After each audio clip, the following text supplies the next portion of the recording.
Gas ഒക്കെ of ആക്കിയില്ലേ? Of ആക്കിന്. അലമാര complete പൂട്ടിക്കിന്. Light complete of ആക്കി. അതൊക്കെ ഓഫ് ആക്കി. താക്കോലൊന്ന് പിടിക്ക്.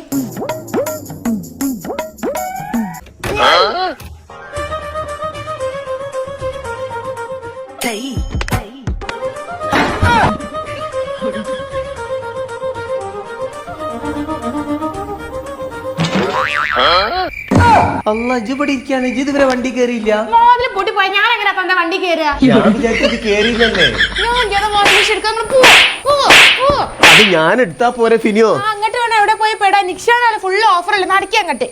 ഇത് ഫിനോ, ഗോദ്രേജിന്റെ 10 kilo front load washing machine എടുക്കുമ്പോ വീഗാർഡിന്റെ 6 ലിറ്ററിന്റെ വാട്ടർ ഹീറ്റർ ഫ്രീ. നിക്കി സെലക്ട് ചെയ്യല്, വേറെ എന്തെങ്കിലും ഫ്രീ ഉണ്ടോ നോക്കാം. ഇവിടൊക്കെ ഷെയ്ക്ക് 12 പീസിലെ നോൺ സ്റ്റിക്കിന്റെ കോമ്പോസെറ്റ്. ഇത് എടുക്കാനല്ലല്ലോ ഫിനോ വന്നത്. ഷെയ്ക്ക് IFBന്റെ 7 kg വാഷിംഗ് മെഷീൻ എടുക്കുമ്പോ ഫ്രീ ആണ് അതൊക്കെ. അതില് biryani pot, sauce pan, fry pan, തവ എന്തൊക്കെ ഉണ്ടെന്ന് അറിയോ? വോൾട്ടാസിന്റെ 8 kilo top load washing machine എടുക്കുമ്പോൾ മഴക്കാലത്ത് ഡ്രസ് ഒക്കെ ഉണക്കാനുള്ള ഈ ഡ്രസ്സിംഗിന്റെ ഹാങ്ങർ ഫ്രീ ആയിട്ടാണ് കൊണ്ടുപോകാം. ഇനി 8 കിലോ LGന്റെ ടോപ്പ് ലോഡ് എടുക്കുകയാണെങ്കിൽ ഈ ഒരു അയണിംഗ് ടേബിൾ ഫ്രീ ആയിട്ടാണ് കൊണ്ടുപോകാം. ബോഷിന്റെ 9 kg semi automatic washing machine എടുക്കുമ്പോ heavy weight iron box free. ഇതെന്താ ഇങ്ങനെ 2 അട്ടിക്കിട്ടുകണ്? ഇത് 2 വാഷിംഗ് മെഷീൻ അല്ലേ ഫിനു? ഇത് LGന്റെ ഏറ്റവും പ്രീമിയം മോഡലായ വാഷ് ടവർ ആണ്. അതായത് ഇതില് വാഷിംഗ്, ഇതില് ഡ്രയർ. നിങ്ങൾക്ക് റെഡി ടു വെയർ ആയിട്ട് ഉണങ്ങി കിട്ടും സാധനം. ഇനിയിപ്പോ ഈ മഴക്കാലത്ത് ഡ്രസ്സൊക്കെ ഉണങ്ങാത്ത ബുദ്ധിമുട്ടുണ്ടെങ്കിൽ ഈ ഒരു ഡ്രയർ ഉണ്ടെങ്കിൽ നിങ്ങൾക്ക് സുഖമായിട്ട് ഉണക്കാം. വാഷ് ചെയ്ത ഡ്രസ്സ് ഇതിലേക്ക് ഇട്ടിട്ട് ഉണക്കി കഴിഞ്ഞാൽ റെഡി ടു വെയർ ആയിട്ട് ഇട്ടങ്ങോട്ട് പോവാം. അതും കളർ ഫെയ്ഡ് ഇല്ല, ഡ്രസ്സിന് ഡാമേജ് ഇല്ല, അടിപൊളിയായിട്ട് നിങ്ങളെ കയ്യിൽ അങ്ങോട്ട് തരും. ഇനിയിപ്പോ 2 മെഷീൻ വാങ്ങാൻ ബുദ്ധിമുട്ടുണ്ടെങ്കിൽ വാഷിംഗും 100% ഡ്രൈയിങ്ങും വരുന്ന മെഷീനും അവൈലബിൾ ആണ്. അപ്പോൾ ഒരു വാഷിംഗ് മെഷീൻ വാങ്ങാൻ നിങ്ങൾ ഉദ്ദേശിക്കുന്നുണ്ടെങ്കിൽ ധൈര്യമായിട്ട് പോയി നമ്മളെ സ്വന്തം നിക്ഷാനിലേക്ക്.